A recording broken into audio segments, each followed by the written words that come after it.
When I immediately walked in, I was just wowed. It was breathtaking, literally. It was very powerful. There was a lot of female presence, female storytelling. You try and leave what you're thinking about behind and try and walk into their space. Clearly, these pieces are infused with so much intention and memory and purpose. It causes you to think. It causes you to imagine. It gives you hope.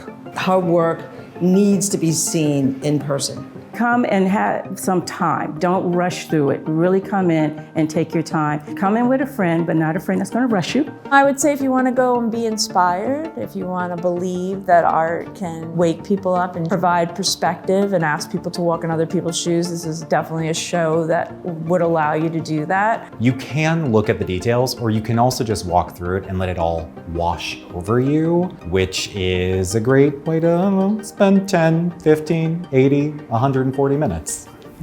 And you've never experienced it before, and you never will experience it again if you don't go. So you gotta go.